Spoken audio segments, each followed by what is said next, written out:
అధ్యక్ష నాకు అవకాశం ఇచ్చినందుకు మీకు ధన్యవాదాలు అధ్యక్ష। ఈ రోజు నేను కాలువల గురించి మాట్లాడదలుచుకున్నా। గత ప్రభుత్వము 10 సంవత్సరాలలో కూడా ఎక్కడ కూడా కాలువలలో పూడికలు అనేది తీపియలేదు। మరి ఈ రోజు మన ప్రజా ప్రభుత్వం అధికారంలోకి వచ్చింది కాబట్టి ఓఎన్ఎం కింద పెట్టి కాలువలలో పూడికలు తీపియాల్సిందిగా మీ ద్వారా నేను సంబంధిత మంత్రివర్యులను కోరుతున్నా అధ్యక్ష।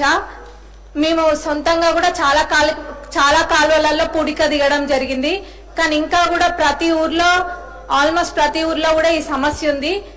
ఒకవేళ నీళ్ళు వచ్చినా గానీ ఇది కాలువలలో పూడిక దిగకపోతే నీళ్ళు అనేది ఆ ఫ్లో ఆ ప్రెషర్ తోటి వెళ్ళట్లేదు అధ్యక్ష। ఇది అందరికీ కూడా ఉన్న సమస్య కాబట్టి మన ప్రజా ప్రభుత్వంలో ఓఎన్ఎం కింద పెట్టి దీన్ని చేపియవలసింది కోరుతున్నా। మరి ఇదే కాదు మొన్న నేనేదో మాట్లాడితే దానికి కూడా అంటే మీ ప్రభుత్వాన్ని వీళ్ళ ఎమ్మెల్యేలే అడుగుతుండని అంటున్నారు।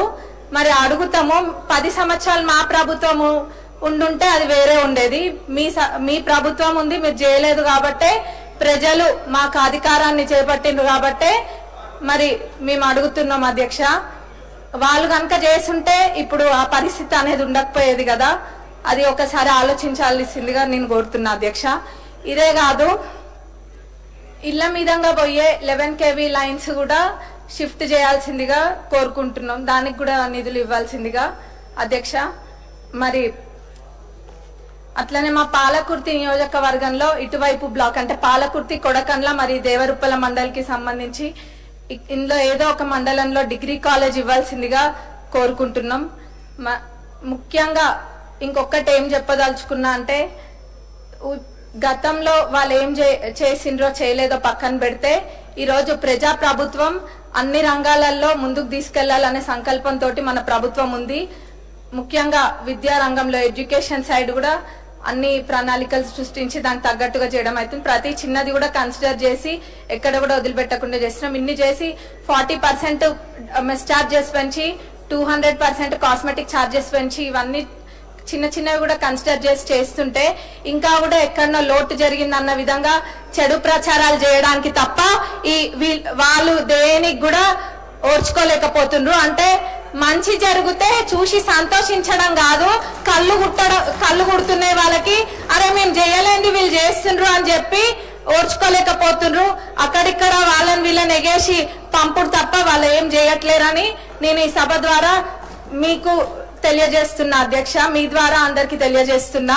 మరి వాళ్ళు కనుక అన్ని చేస్తుంటే మేమైతే ఎత్తుకవే OBS Studio 3 5th session of Telangana Legislative Assembly Day 08 YouTube Google Chrome window YouTube video player unmute keyboard shortcut M button M ముందు అంటే ఒకళ్ళని క్రిటిసైజ్ చేస్తే వాళ్ళు హ్యాపీగా ఫీల్ అవుతారంటే we are leaving it up to their wisdom. ఇది గమనించాలి, ప్రజా ప్రభుత్వం అన్ని కూడా చేస్తుంది, మరి మహిళలను కూడా ముందంజలో తీసుకెళ్తుంది। మొన్న నేను ఒక ఊరికి వెళ్తే అక్కడ ఒక ఏదో ఇట్లనే పిల్లలది ఉంటే మహిళలు కూడా వచ్చిండ్రు, వస్తే మరి మీకు వడ్డీ లేని రుణాలు వస్తున్నాయా అంటే వస్తున్నాయి అని చెప్పినారు। చాలా సంతోషం వేసింది। ఎవరైనా వచ్చిన వాళ్ళు ఒకళ్ళిద్దరు చెప్పండి అంటే అక్కలు తీసుకుంటారు కానీ నోరు మటుకు గడపరు, చెప్పాలి వచ్చిన వాళ్ళు అని అంటే ఒక ఇద్దరు లేచిండ్రు। అందులో ఒకళ్ళు అన్నారు 8 లక్షలు పెట్టి హోటల్ పెట్టుకున్నాం మేమని చెప్పిండ్రు, ఇంకొక పెద్దమ్మ లేచి అన్నది మేము బట్టల దుకాణం పెట్టుకున్నాము అమ్మ అని చెప్పిండ్రు। చాలా సంతోషం వేసింది। మరి ఇట్లా ఎంతో మందికి మన ప్రజా ప్రభుత్వం అధికారంలోకి వచ్చినాక ఇట్లాంటివన్నీ కూడా వాళ్ళు చిన్న చిన్న చిరు వ్యాపారాలన్నీ కూడా చేసుకుంటున్నారు। మన ప్రభుత్వానికి మరొకసారి ధన్యవాదాలు తెలుపుతూ ముగిస్తున్నా అధ్యక్ష। కెనాలలో సిల్ట్ మట్టుకు తీపియాలి।